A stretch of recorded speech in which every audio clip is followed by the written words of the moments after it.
1절입니다. 이스라엘 자손이 다시 여호와의 목전에 악을 행하였으므로 여호와께서 그들을 40년 동안 블레셋 사람의 손에 넘겨 주시니라. 소라 땅에 단 지파의 가족 중에 마누아라 이름하는 자가 있더라. 그의 아내가 임신하지 못하므로 출산하지 못하더니 여호와의 사자가 그 여인에게 나타나서 그에게 이르시되 보라, 내가 본래 임신하지 못함으로 출산하지 못하였으나 이제 임신하여 아들을 낳으리니 그러므로 너는 삼가 포도주와 독주를 마시지 말며 어떤 부정한 것도 먹지 말지니라. 보라, 내가 임신하여 아들을 낳으리니 그의 머리 위에 삭도를 대지 말라. 이 아이는 태에서 나옴으로부터 하나님께 바쳐진 나시린이 됨이라. 그가 블레셋 사람의 손에서 이스라엘을 구원하기 시작하리라 하시니 이에 그 여인이 가서 그의 남편에게 말하여 이르되 하나님의 사람이 내게 오셨는데 그의 모습이 하나님의 사자의 용모와 같아서 심히 두려움으로 어디서부터 왔는지를 내가 묻지 못하였고 그도 자기 이름을 내게 이르지 아니하였으며 그가 내게 이르기를 보라, 내가 임신하여 아들을 낳으리니 이제 포도주와 독주를 마시지 말며 어떤 부정한 것도 먹지 말라. 이 아이는 태에서부터 그가 죽는 날까지 하나님께 바쳐진 나시린이 됨이라 하더이다 하니라. 마누아가 여호와께 기도하여 이르되 주여 구하옵나니 주께서 보내셨던 하나님의 사람을 우리에게 다시 오게 하사 우리가 그 낳을 아이에게 어떻게 행할지를 우리에게 가르치게 하소서 하니 하나님이 마노아의 목소리를 들으시니라. 여인이 밭에 앉았을 때에 하나님의 사자가 다시 그에게 임하였으나 그의 남편 마노아는 함께 있지 아니한지라. 여인이 급히 달려가서 그의 남편에게 알리어 이르되 보소서 전일에 내게 오셨던 그 사람이 내게 나타났나이다 하매 마노아가 일어나 아내를 따라가서 그 사람에게 이르러 그에게 묻되 당신이 이 여인에게 말씀하신 그 사람이니까 하니 이르되 내가 그로다 하니라. 마누아가 이르되 이제 당신의 말씀대로 되기를 원하나이다. 이 아이를 어떻게 기르며 우리가 그에게 어떻게 행하리이까? 여호와의 사자가 마노아에게 이르되 내가 여인에게 말한 것들을 그가 다 삼가서 포도나무의 소산을 먹지 말며 포도주와 독주를 마시지 말며 어떤 부정한 것도 먹지 말고 내가 그에게 명령한 것은 다 지킬 것이니라 하니라. 아멘. 저는 본문의 말씀을 가지고 평범한 인생을 들어쓰시는 하나님, 평범한 인생을 들어쓰시는 하나님이란 제목으로 말씀을 나누겠습니다. 한 주간 특별 새벽 부흥회를 가지려고 합니다. 이번 특별 새벽 부흥회는 이스라엘의 12명의 사사 중에서 성경에서 가장 많은 지면을 할애하고 있는 12번째 사사인 삼손에게 좀 집중하고 살펴보려고 합니다. 성경은요, 이 삼손이 어떻게 출생했으며 또 어떤 죽음의 자리에 서게 되는지를 상세하게 기록하고 있습니다. 한마디로 이제 한 사람의 생사화복이 다 기록되어져 있다고 보는 것이죠. 이런 측면에서 삼손의 이야기는 우리 개인의 신앙과 우리 교회의 시작과 끝의 이야기를 어느 정도 가늠할 수가 있는 것이죠. 예를 들면 이런 것이죠. 지금 우리는 어디쯤 가고 있는가? 혹 우리가 가고 있는 이 방향이 틀렸다고 한다면 삼손의 말씀을 통하여 수정하게 할 것이고, 멈춰 서 있다고 한다면 다시 힘을 내어서 하나님의 기뻐하시는 일들을 이렇게 걸어갈 수 있는 그런 은혜가 있을 것입니다. 특별 새벽 부흥회는 어떤 의미에서 오늘부터 시작입니다. 저는 개인적으로 오늘부터 시작해서 다음 주 주일까지 특별 새벽 부흥회, 특별 부흥회로 저는 생각하고 있습니다. 한 주간의 특별한 은혜로 특별한 하나님의 말씀과 부르짖음이 온 성도에게 회복의 은혜요, 다시 자라게 하시는 은혜가 있기를 예수님의 이름으로 축복합니다.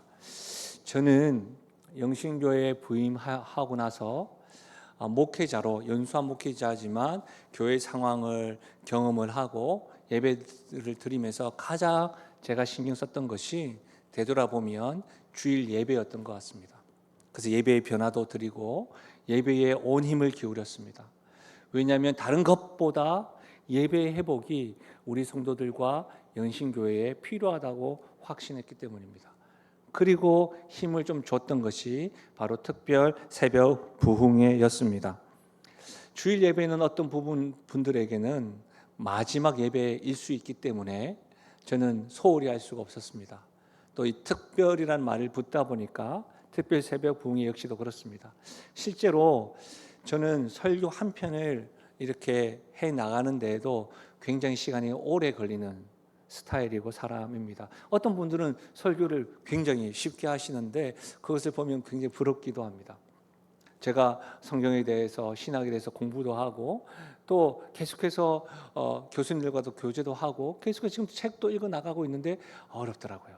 그런 저에게 일주일에 한 편이 아니라 매일매일, 그것도 여러분 제가 특별 새벽 기도해가지고 말씀은 한 10분 전하고 이렇게 하지 않잖아요. 부흥이니까 여러분도 몇 분은 제가 불만이 있는 것을 알고 있지만 특별 부흥이니까 또 새벽에도 말씀을 많이 전하잖아요.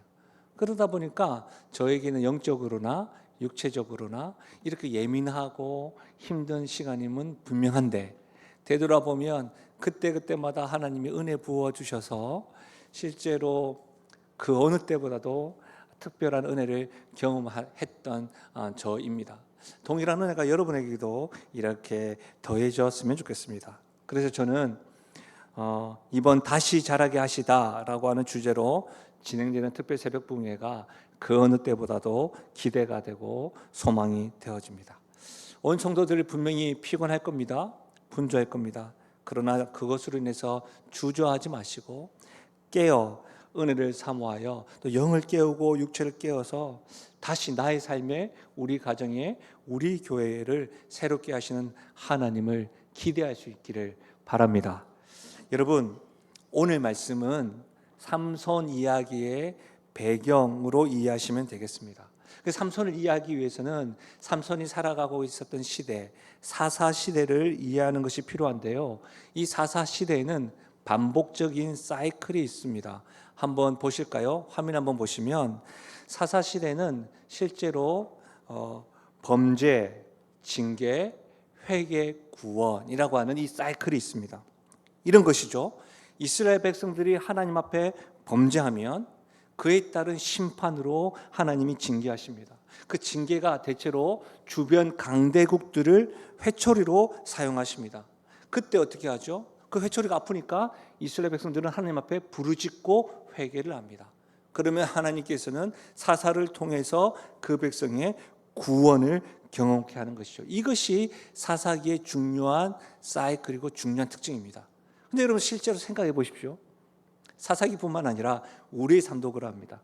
우리가 하나님 앞에 범죄할 때 하나님이 우리를 사생아처럼 가만두지 아니하시고 한 번씩 이렇게 해초리를 드십니다. 그때 어떻게 해요?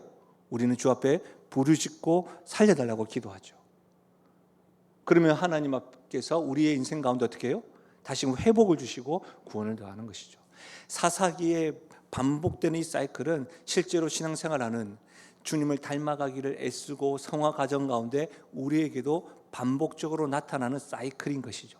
그런데 삼손 이야기는 이 사이클이 적용되지 않습니다. 즉 회개와 구원의 사이클을 찾아볼 수가 없습니다. 다시 말하면 삼손 시대는 이스라엘 백성이 여호와 앞에 범죄하였음에도 불구하고 그 범죄함으로 이스라엘 백성에게 회초리로 블레셋의 손에 40년 동안 붙였으면서도 이스라엘 백성은 하나님 앞에 회개하거나 부르짖지 않았다는 겁니다. 찾을 수가 없습니다. 사사기 13장에서부터 16장까지 찾을 수가 없어요. 또한 사사 삼손을 통해서 이스라엘이 블레셋으로부터 구원을 받았다고 하는 기록도 없습니다. 저는 신학자는 아니지만 말씀을 연구하는 자로, 말씀을 전하는 자로 여기에 멈춰서서 질문하게 되더라고요. 왜 없지? 왜 하나님의 심판으로 바벨론의 임재와 또 압제와 그들의 통치를 40년 동안 받으면서도 왜 하나님께 부르짖고 회개하며 나가지 않지? 여러분 어떻습니까? 우리는 1910년 8월 29일부터 1945년 8월 15일 약 35년간 일제강점기 때 있었어요. 그때 독립을 위해서 수많은 독립운동가뿐만 아니라 무명의 백성들이 목숨을 바치면서 독립을 외쳤고 이렇게 부르짖지 않았습니까? 근데 왜 없죠? 이스라엘 백성 왜 없죠? 40년 동안인데. 여러분 실제로 사람들은 이렇게 어려움을 겪고 보응과 심판이 있으면 어떻게 해야 됩니까? 살려달라고 외쳐야 합니다. 그렇죠? 그래서 본능적으로 어떻게 해요? 어려우면 help me! 누가 없어요? 완전 표준 아니에요? 누가 없어요? 이렇게 찾게 됩니다. 그렇지 않습니까? 여러분 왜 없죠? 만약 온라인과 현장에 있는 여러분 한번 생각해 보십시오. 우리의 삶 가운데 어려움과 고통이 있는데 왜 살려달라고 하지 않죠? 왜 부르지 않죠? 여러분 개인과 가정과 우리 영신교회에게 하나님께서 말씀하는 것 같지 않습니까? 혹 우리 삶 가운데 여러분 범죄로 인한 것인지 또 그것이 아니 하나님의 뜻에 있어서 고통이 있는 것인지 하나님께 허락하신 것이라고 한다면 우리에게 바라시는 건 뭘까요? 부르짖는 것 아닐까요? 하나님을 찾는 것 아닐까요? 이것을 여러분 한번 점검해 보시라는 겁니다. 이스라엘 백성들은 왜 살려달라고 하지 않는 것일까요? 여러분 1절 말씀 굉장히 중요합니다. 1절 다시 한번 읽어볼까요? 1절입니다. 함께 읽겠습니다. 시작.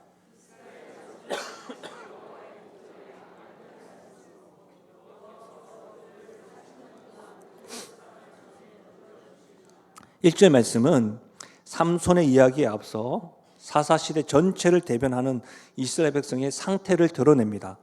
이스라엘 백성이 다시 여호와 목전 앞을 행한 이유가 뭘까요? 여호와의 목전에 악을 행한 이유가 뭘까요? 왜 그들은 반복해서 여호와 목전 앞에 악을 행하는 것일까요?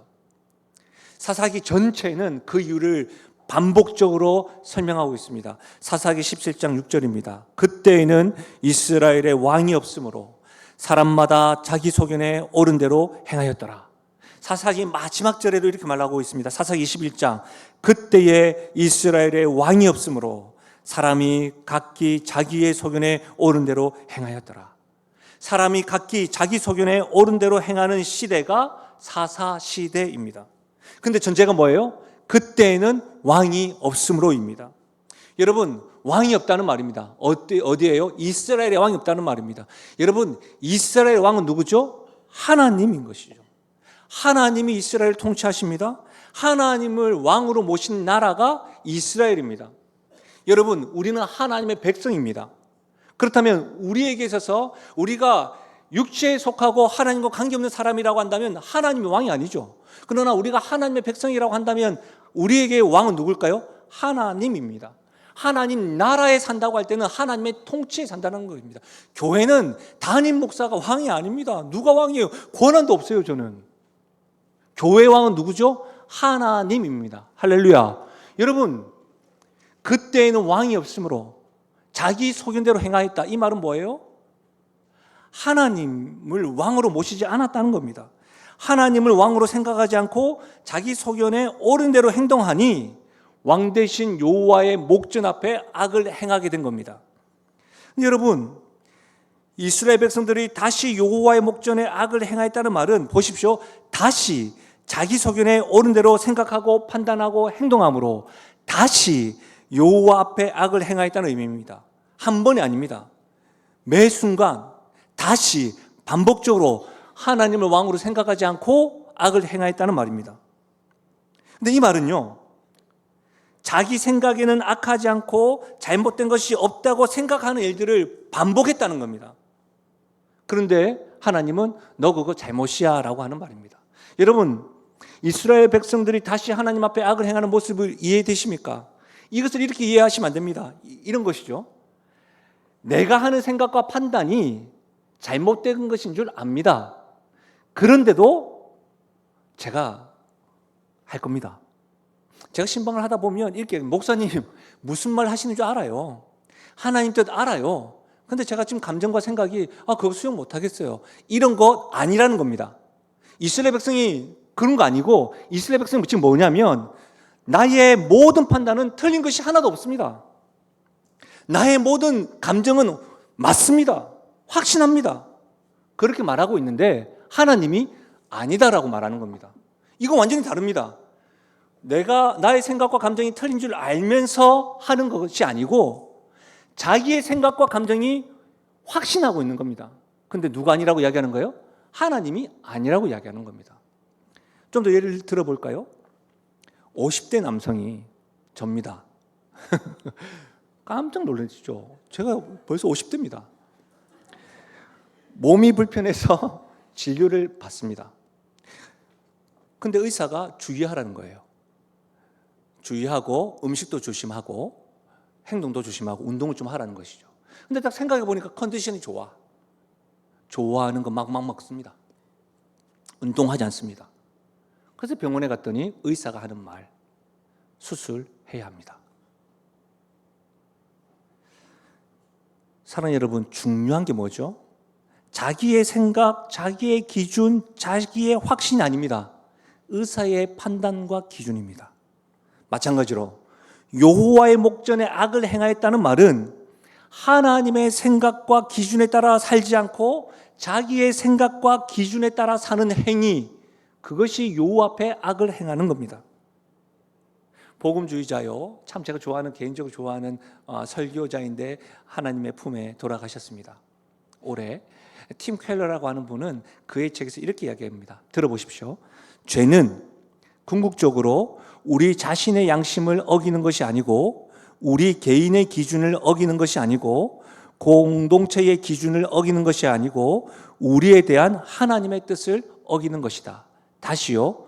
죄는 궁극적으로 우리 자신의 양심을 어기는 것이 아니고 우리 개인의 기준을 어기는 것이 아니고 공동체의 기준을 어기는 것이 아니다. 우리에 대한 하나님 뜻을 어기는 것이다. 나의 개인적인 도덕적인 것을 어기는 것이 아니라는 겁니다. 우리가 속해 있는 이 공동체의 기준과 틀에서 어긋나는 것이 아니라는 겁니다. 하나님의 기준을 어긋내는 것, 그것이 죄입니다. 사랑하는 여러분, 삼손에 대한 배경이 되는 이 1절의 말씀, 이 말씀이요, 우리가 살아가는 세상의 모습과 닮아도 너무 닮았다고 생각되어지지 않습니까? 다시 자기 소견대로 행하는 모습, 다시 여호와 앞에 악을 행하는 모습을 반복하는 모습 말입니다. 사랑하는 여러분, 다시 하나님 앞에 악을 행하는 모습에서 우리 자신을 제외시키지 마십시오. 교회 안에 있다고 해서 신앙생활 한다고 해서 안심하지 마십시오. 교회 안에서도 성도 삶에서도 자기의 소견, 자기의 기준, 자신의 생각, 자신의 판단을 앞세워서 다른 사람을 정죄하면서 나는 틀리지 않았다라고 하는 행위의 모습 우리 왕왕 경험하고 있지 않습니까? 사랑하는 여러분, 우리의 모습을 정확하게 CT 촬영해야 합니다. 필요하다면 MRI 촬영을 해보십시오. 자신의 소견이 아닌 하나님의 눈, 하나님의 기준, 하나님의 판단에서 어떤지 잘 들여다보아야 합니다. 그래야 하나님 앞에 부르짖을 수 있습니다. 그래야 하나님 앞에 자기 소견대로 행하였던 모습을 회개하며 회복을 경험할 수가 있습니다. 들여다보지 않으니까 주님 앞에 부르짖지 않게 되는 겁니다. 나는 죄가 없고 은혜가 필요 없는 사람이 되다 보니까 들여다봐야 합니다. 그래야 하나님의 구원을 경험할 수 있는 겁니다. 사랑하는 여러분, 매일의 삶이 나의 생각과 기준보다는 하나님의 이름과 그분의 기준이 너무나도 분명하게 새겨져서 그분의 이름을 부르는 은혜가 매일의 삶 가운데 넘쳐나시기를 주님의 이름으로 축원드립니다. 저는 1절의 말씀이 이 삼손에 대한 배경이 되는 말씀이라고 했습니다. 그리고 이 시대가 작금의 오늘과 너무 닮았다 판단된다고 하였습니다. 여기에서 여러분, 우리는 삼손의 시대와 우리가 살아가는 시대가 참 닮았구나 이렇게 이해하는 것으로, 깨닫는 것으로 끝나서는 안 됩니다. 조금 더 나아가서 이 땅의 교회와 믿음을 가진 저와 여러분들이 살아가는 세상이 어떠한 세상인지 이해해야 해요. 선명하게 지금 드러내고 있는 거예요. 자각해야 됩니다. 이런 거예요. 우리가 지금 어디서 살고 있습니까? 서울시 양천구 목동 아닙니다. 우리가 어디서 살고 있습니까? 자기의 생각, 자기의 기준, 자기의 판단이 옳다고 확신하는 시대에 지금 살고 있다. 이걸 알아야 됩니다. 우리가 어디에서 서 있습니까? 우리가 가지고 있는 믿음과 신앙을 어디서 서 있습니까? 우리는 신앙이라고 하지만 자기의 생각, 자기의 기준, 자기의 판단이 제일이라고 말하는 그곳에 서서 우리는 신앙생활을 하고 있는 것입니다. 이것을 알아야 합니다. 우리가 서 있는 곳은 하나님이 아닌 자기 소견이 옳은 대로 행동하는 시대라는 것을 분명히 알아야 합니다. 그러고 말씀을 딱 들어가 보면, 그런데 1절에서 2절에 이어지는 상황 가운데 사사기 순환 구조와는 전혀 다른 이야기를 등장합니다. 이스라엘 백성들의 회개의 모습도 하나님이 회복시키시는 구원의 손길의 모습도 아니라 전혀 상관없고 관계없어 보이는 사람을 소개하고 있는 겁니다. 그의 이름은 사사 삼손이 아닙니다. 마노아라고 이름하는 자와 그의 아내입니다. 2절에 보면 소라 땅에 단지파의 가족 중에 마노아라 이름하는 자가 있더라. 그의 아내가 임신하지 못함으로 출산하지 못하더니 되어져 있지만, 원어로 보면 또 세번역 성경으로 보면 하나 빠져있는 조속사가 있습니다. 여러분 보십시오. 2절 세번역으로 그때에 소라 땅에 단지파의 가족 가운데 마노아라는 사람이 있었는데 그의 아내는 임신할 수 없어서 자신을 낳지 못하였더라. 부르짖음이 있는 게 아닙니다. 하나님의 구원이 있는 게 아닙니다.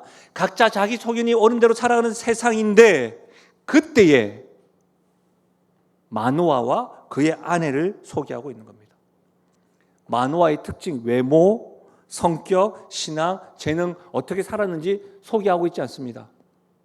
우리가 잘 아는 욥에 대해서 한번 생각해 보십시오. 욥은 어떤 사람인가? 1장에 보시면 그는 우스 땅에 살고 있고 하나님 앞에 온전하고 정직하여 하나님을 경외하는 자다. 악에서 떠난 자다.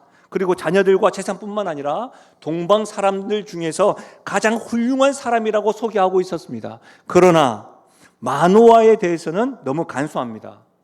그가 어디서 살고 있었냐면 블레셋 접경지인 소다 땅에서 살고 있었다라고만 소개하고 있는 겁니다.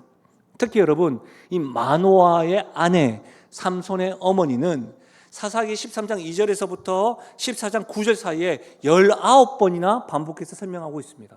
이런 반복이 뭐예요? 강조잖아요, 강조. 중요하다는 것이죠. 그럼에도 불구하고 이 아내에 대해서 알 수 있는 것은 별로 없습니다.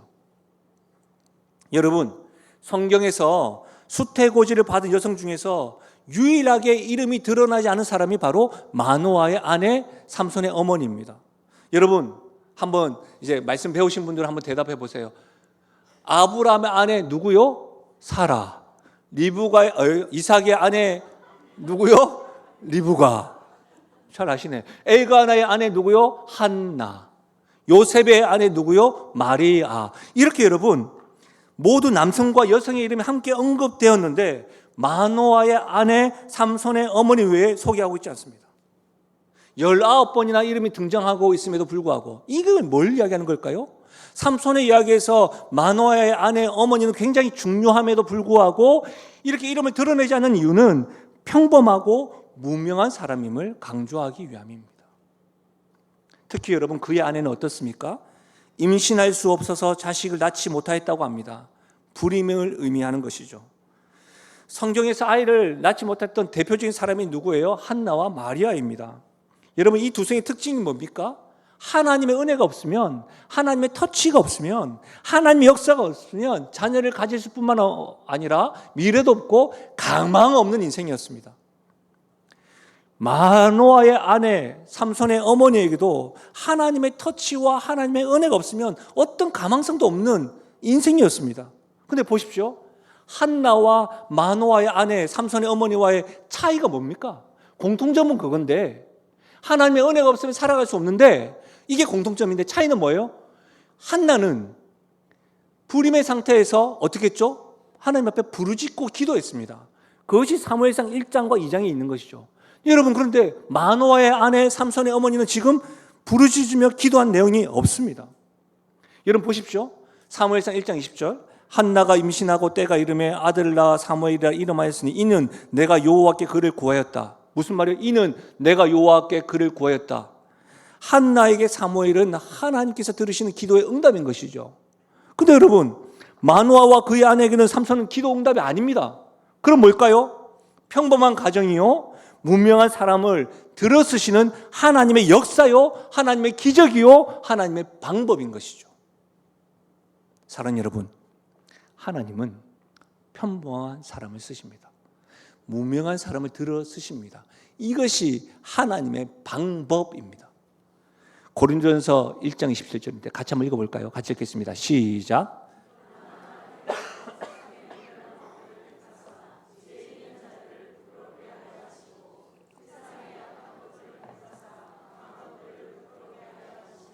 여러분 오해하면 안 됩니다. 하나님은 지혜롭고 강한 자들을 사용하십니다. 그러나 지혜롭고 강한 자들이 넘어지는 이유는 그것이 하나님께로부터 온 줄로 망각할 때입니다. 그러니 하나님은 어리석고 약한 자들 택하셔서 지혜롭고 강한 자를 부끄럽게 하십니다. 왜냐하면요, 그들을 통해서 하나님이 영광 받으시기 위함입니다. 이것이 하나님의 방법입니다. 성경에 여러 곳에서 하나님의 방법들이 많이 기록되어져 있습니다. 특별히 여러분, 제가 성경에 보면 참 재미난 인물을 한 사람을 딱 발견했는데, 역대상 9장 31절 고라 자손 살룸의 맏아들 맏디데아는 레위 사람인데 전병을 굽는 일을 맡았다. 맏디데아, 여러분 맏디데아 한번 들어보셨어요? 오늘 처음 들어보셨죠? 맏디데아 발음도 맛봤어요? 맏디데아.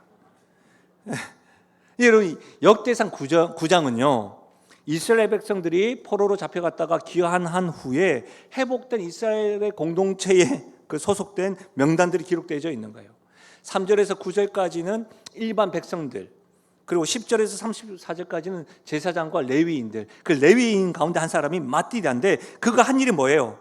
전병을 굽는 일, 아무도 주목하지 않은 작은 일, 떡을 굽는 일.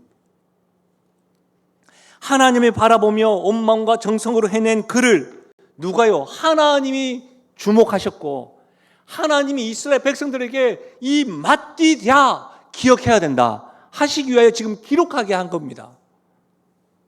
하나님은 이렇게 무명한 자, 평범한 자들을 들어 쓰시는 분입니다. 사랑하는 여러분, 혹여라도 평범하다고 해서 하나님께 쓰임받을 수 없다고 생각한 적 없으십니까? 무명한 내가 하나님의 역사에 무슨 유익이 되겠는가 의구심을 가지지 마십시오. 우리 교회 공동체에서도 내가 무슨 하나님의 일을 하고 내가 무슨 봉사를 하고 내가 무슨 하나님께 그렇게 생각하는 분 있으십니까? 아닙니다. 사실 저야말로 무명하고 특별하지 않은 사람입니다.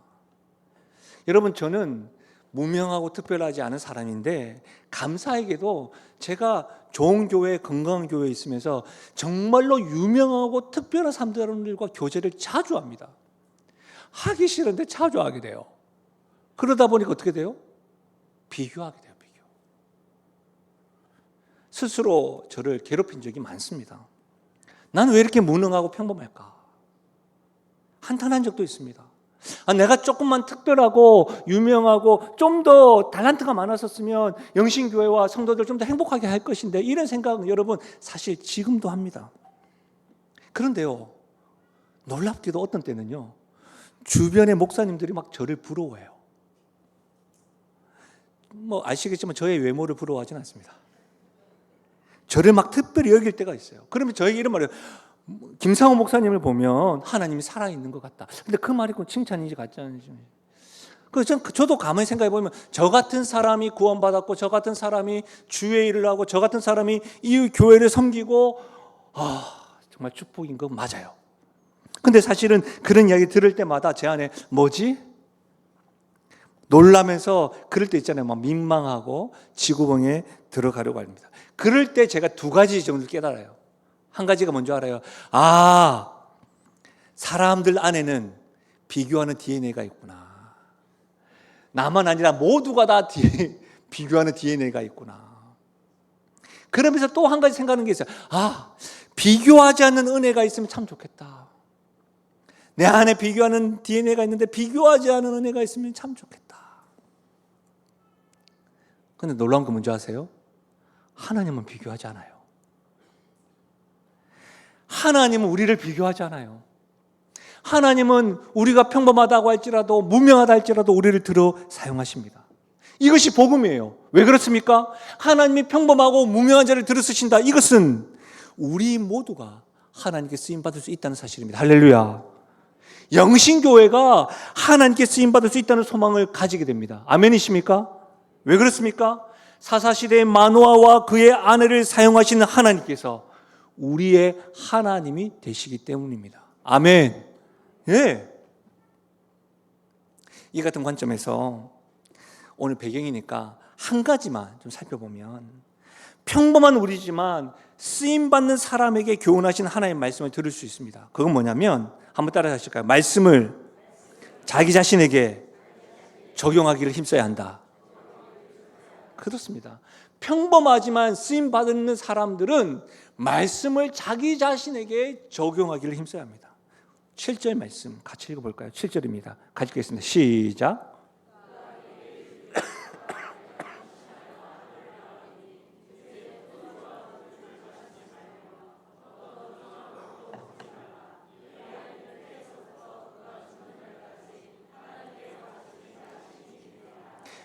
여러분 4절 말씀에도 그래요. 그러므로 너는 삼가 포도주와 독주를 마시지 말며 어떤 부정한 것도 먹지 말지니라.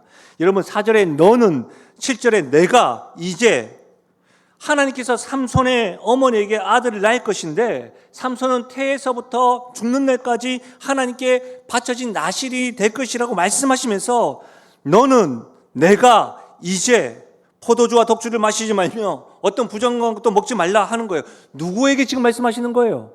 삼손입니까? 마노의 아내 삼손의 어머니입니까? 삼손의 어머니입니다. 이 말씀은 삼손이 태어나기 전에 주신 말씀입니다. 이해하셨죠? 나실인 삼손에게 가르치고 적용시킬 뿐만 아니라 어머니 너가 지켜야 될 말씀, 서운도 해야 된다는 것을 가르치고 있는 겁니다. 무슨 말입니까? 사랑하는 여러분, 하나님의 말씀을 들을 때에 하나님께서 나에게 들려주신 말씀으로 받아야 됩니다. 남편이 아닙니다. 아내가 아닙니다. 저 성도가 아닙니다. 나에게 들려주시는 말씀입니다. 자기 자신에게 적용해야 합니다. 하나님의 말씀을 들으시면서 다른 사람을 떠올리지 마십시오. 어떤 사람들은 다른 사람을 비방할 때 꼭 이렇게 생각합니다. 왜 말씀대로 살지 못하느냐고 쉽게 말하면서 자기 자신은 정작 삶에 적용하지 않습니다. 사랑하는 여러분, 그렇지 않습니다. 사실 우리의 삶 가운데 이런 적 많잖아요. 우리는 책을 보지 않고 우리는 성경을 읽지 않으면서 자녀들에게 읽어라 라고 이야기하고, 건강을 해야지 된다는 걸 알고 있으면서도 나는 건강해야 되고 운동을 해야 되는데 하지 못한 핑계거리를 대면서 건강해야 돼, 운동해야 돼 말하는 경우 많잖아요. 아니라는 겁니다. 자기 자신에게 적용해야 됩니다. 더불어 여러분 12절 말씀 같이 읽어볼까요? 시작. 마노아가 이르되 이제 당신의 말씀대로 되기를 원하나이다. 이 아이를 어떻게 기르며 우리가 그에게 어떻게 행하리까? 한번 따라 하실까요? 이제 당신의 말씀대로 되기를 원하나이다. 다시 한번 더요. 이제 당신의 말씀대로 되기를 원하나이다.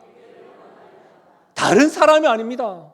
사랑하는 여러분, 하나님 말씀을 읽고 듣고 묵상하고 배울 때마다 반복해야 될 고백, 이제 하나님의 말씀이 나의 삶 가운데 그대로 되기를 원합니다.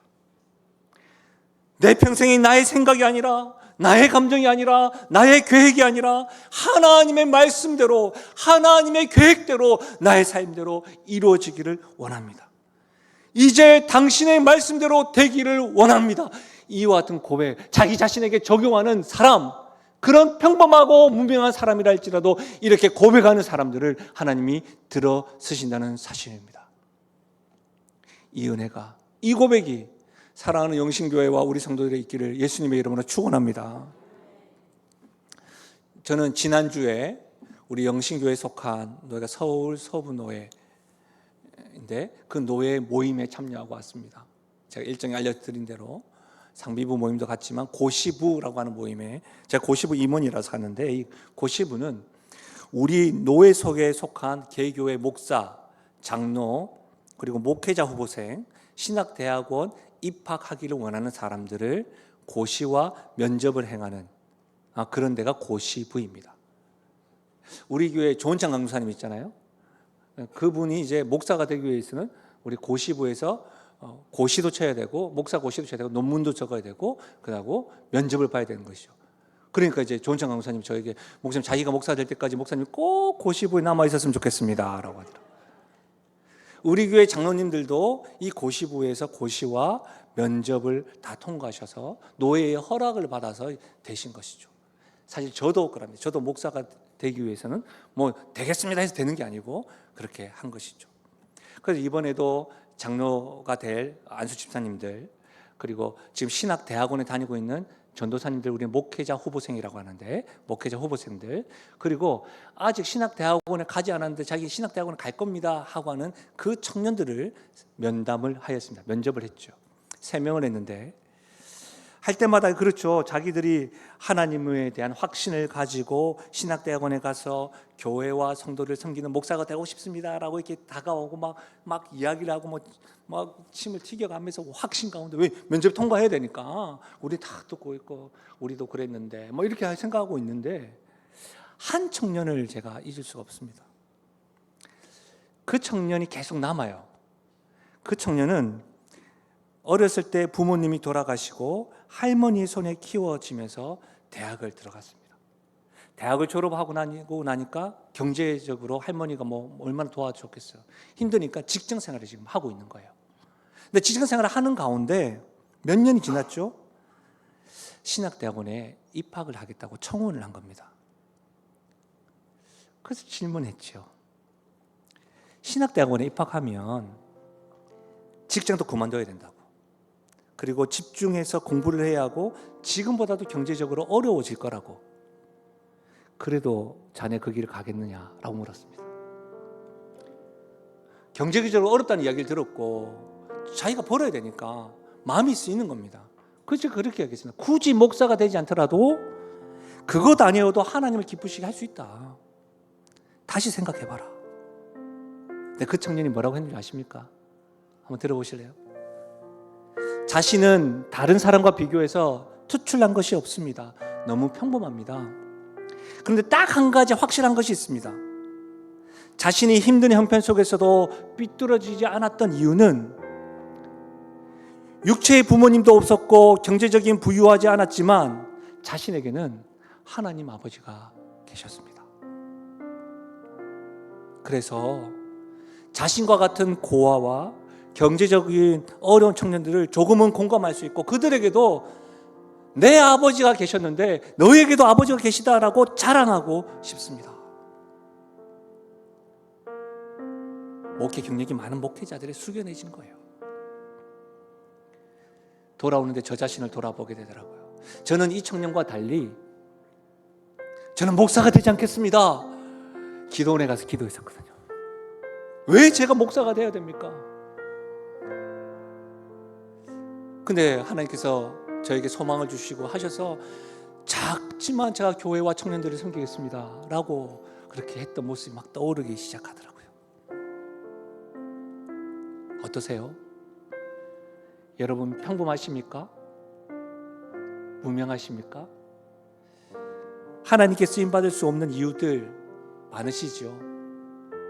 질문을 바꿔볼게요. 여러분에게는 평범하여도 무명하여도 들어쓰시는 하나님이 여러분의 아버지가 되십니까? 그것 하나면 됩니다. 우리가 아버지라 부르는 하나님은 그런 우리들을 들어쓰시기 때문입니다. 우리 교회가 붙잡아야 될 것은 역사가 아닙니다. 재정도 아닙니다. 은사도 아닙니다. 성도의 수도 아닙니다. 내 아버지는 하나님이시다. 하나님이 들어쓰시면 우리 교회도 들어쓰실 것이다. 이런 분명한 확신인 것이죠. 교회만 그렇습니까? 내 가정도 그렇습니다. 가정만 그렇습니까? 우리의 자녀들도 그렇습니다. 우리 자신도 그렇습니다. 사랑하는 여러분, 참 아직 신학도 공부하지 않던 그 청년이 했던 말, 특출난 것도 없고 너무 평범하지만 경제적으로 어렵고 저는 자신은 고하지만 나에게는 진짜 아버지가 계십니다. 온라인과 현장에서 예배드리는 우리가 고백해야 될 고백 아닐까요? 우리가 사는 세상은 자기 소견에 옳은 대로 자기 판단, 자기 기준이 맞다라고 확신하는 세상 가운데 서 있는데 우리가 이 고백과 이 믿음으로 살아가야 되는 것 아닐까요? 말씀을 생각하시면서 우리 이 찬양을 한번 올려봐요. 말씀을 생각하시면서 이 찬양으로 주님 앞에 고백하며 나아가시길 바랍니다.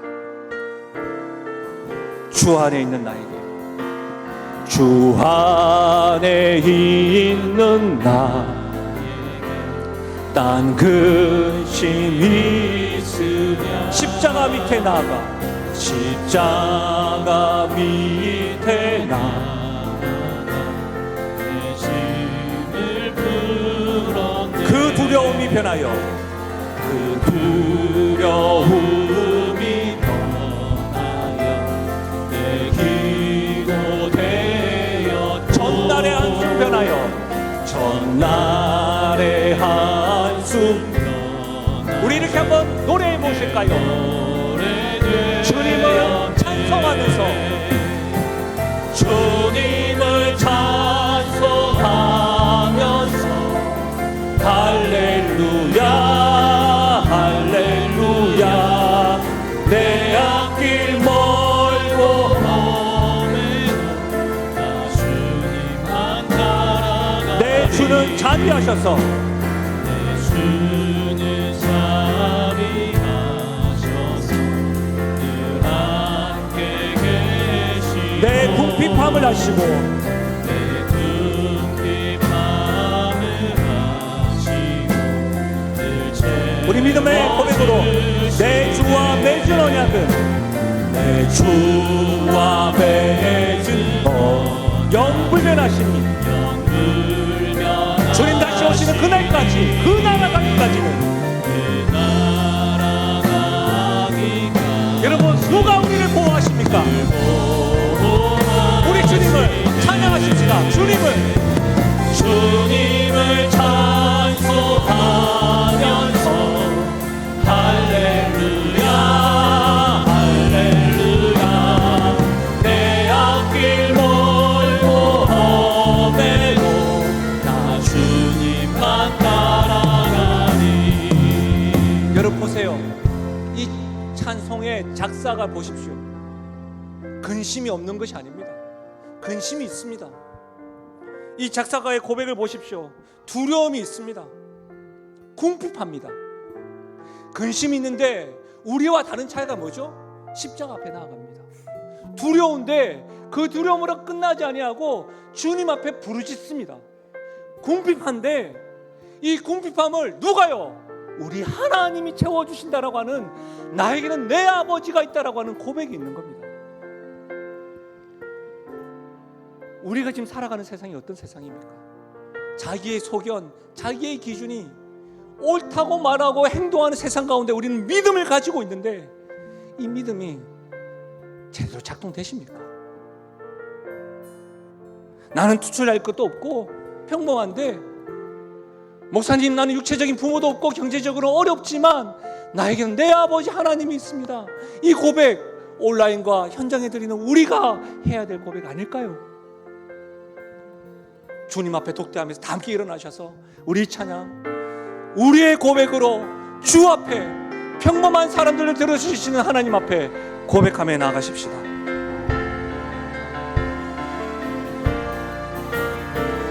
주 안에 있는 나에게, 주 안에 있는 나에게 딴 근심이 내 짐을 풀어놓은 십자가가 있습니다. 십자가 밑에 나가. 우리 이렇게 고백하실까요? 그 두려움이 변하여 내 기로 되었고, 그 두려움이 변하여 전날에 한숨 변하여 전날의 한숨.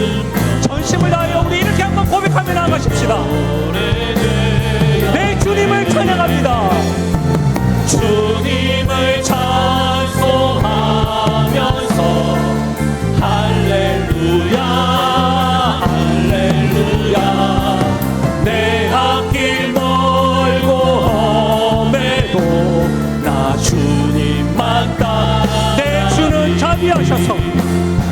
내 주는 자비하셔서 늘 함께 계시고 사랑 여러분, 누가 하시고 누가 채워주십니까? 은비 밤을 하시고 늘 채워주시고 내 주와 맺은 언약은 내 주와 맺은 언약은 영불명 신실하신 하나님, 그 나라 가기까지 우리 주님께서 우리를 보호하여 주십니다.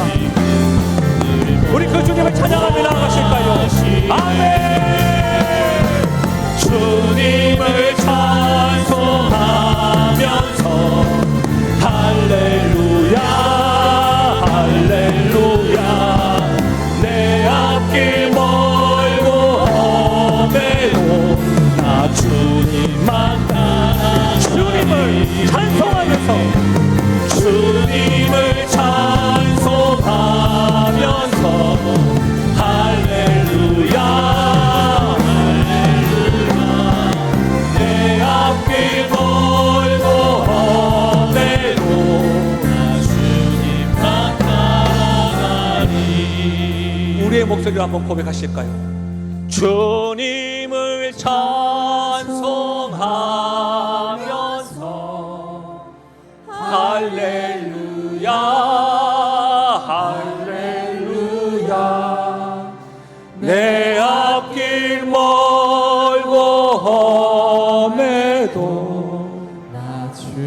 우리 상징적으로 저 앞에 결단하는 고백으로 우리 손을 들고 다시 한 번 더 찬양합시다. 주님을 찬송하면서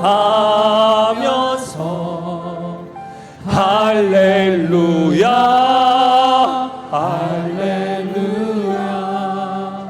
내 앞길 멀고 험해도 나 주님만 따라가리. 우리 시간 기도하며 나가실 때에 사랑하는 여러분, 믿음 있는 우리가 서 있는 자리는 자기 소견이 옳다고 행동하는 그런 세상에 서 있습니다.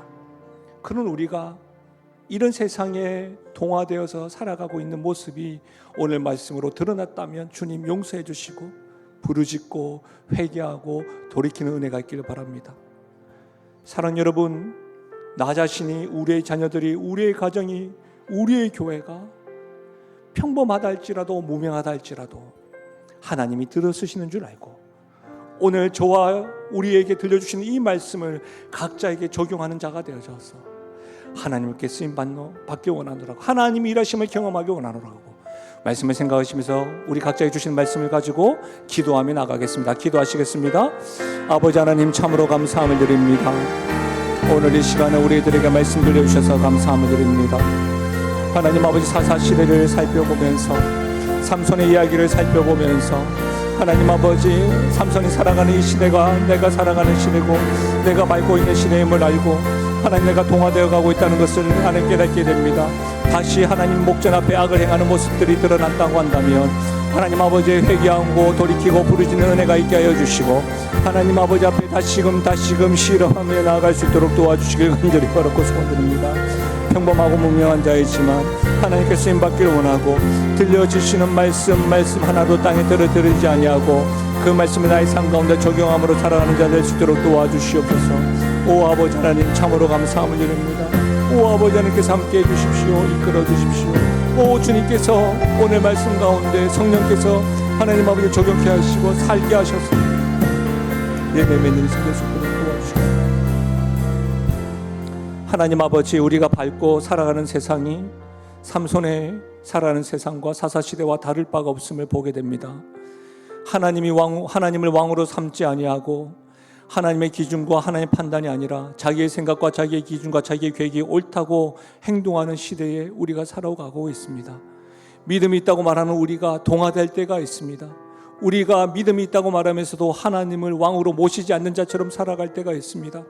오늘 우리의 그런 모습들을 비춰주시고 보여주셔서 부끄럽게 해주시고 하나님, 때로는 수치감을 더하여 주셔서 주님 앞에 부르짖고 회개하고 살려달라고 고백하며 나아가는 인생 되게 하여 주시옵소서.